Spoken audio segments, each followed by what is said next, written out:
হরে কৃষ্ণ, বৈদিক শ্লোক উইথ সই চ্যানেলে আপনাদের স্বাগতম। আচ্ছা, পাঠ করছি দ্বিতীয় অধ্যায়ের 16 নং শ্লোক। শুরু করছি। মুখবন্ধ। ওং অজ্ঞানতিমিরন্ধস্য জ্ঞানাঞ্জনশলাকয়া চক্ষুরুন্মিলিतं যেন তস্मै শ্রীগুরুবে নমঃ। শ্রীচৈতন্যমনঃভীষ্টং স্থাপিतं যেন ভূতলে স্বয়ং রূপः কदा মজ্জং দদাতি স্বপদান্তিকं।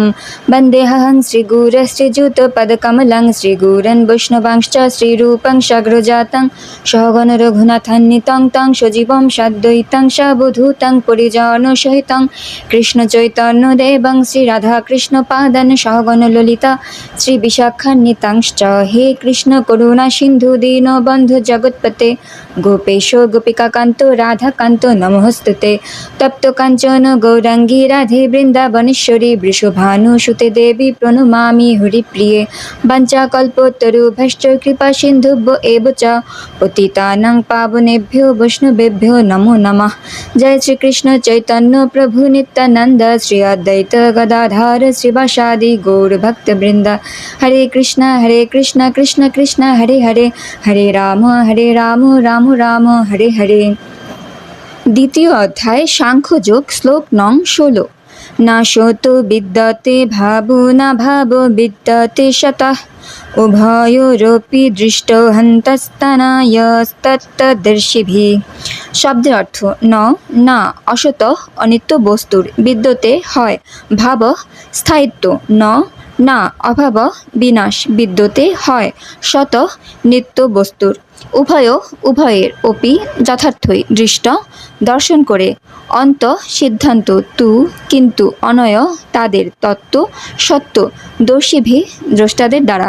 অনুবাদ: যারা তত্ত্বদ্রষ্টা তারা সিদ্ধান্ত করেছেন যে অনিত্য জড় বস্তুর স্থায়িত্ব নেই এবং নিত্য বস্তু আত্মার কখনো বিনাশ হয় না।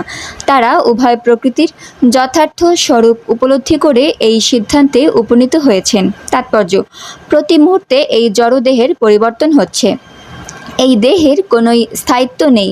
আধুনিক চিকিৎসা বিজ্ঞানের সাহায্যেও জানা যায় বিভিন্ন জীবকোষের ক্রিয়া প্রতিক্রিয়ার ফলে প্রতি মুহূর্তে জীবদেহের অবিরাম পরিবর্তন হচ্ছে। তার ফলে জীবদেহ শিশু অবস্থা থেকে ক্রমে ক্রমে পূর্ণ যৌবনে বিকশিত হয় এবং অবশেষে বৃদ্ধ অবস্থায় উপনীত হয়। কিন্তু দেহ ও মনের সব রকম পরিবর্তন হওয়া সত্ত্বেও জীবের প্রকৃত সত্তা আত্মার কোনো পরিবর্তন হয় না। জড় দেহ ও সনাতন আত্মার মধ্যে এটি হচ্ছে পার্থক্য।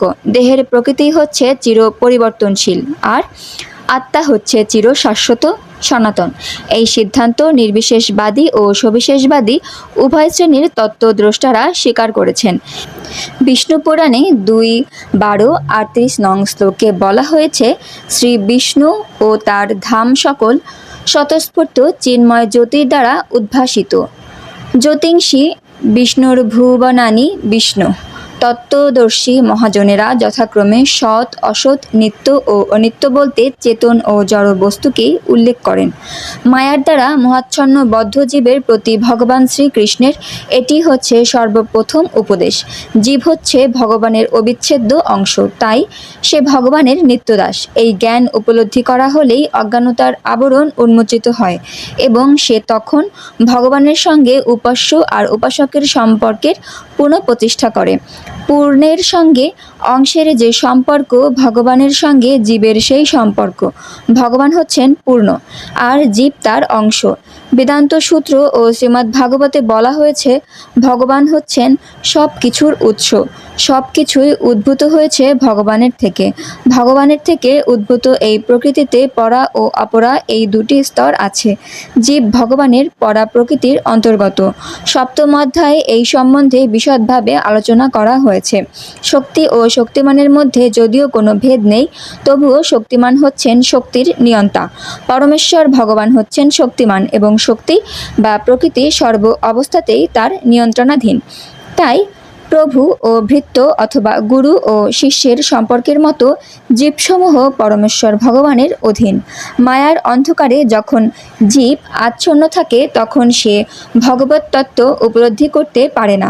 ভগবান তাই জীবকে মায়ান্ধকার থেকে মুক্ত হয়ে সত্য দর্শন করাবার জন্য এই ভগবদ্গীতার শিক্ষা দান করেছেন। হরে কৃষ্ণ। পাঠ করলাম দ্বিতীয় অধ্যায় সাংখ্যযোগ শ্লোক নং 16। পরবর্তী শ্লোক নিয়ে আবার উপস্থিত হব। আজ এ পর্যন্তই। হরে কৃষ্ণ।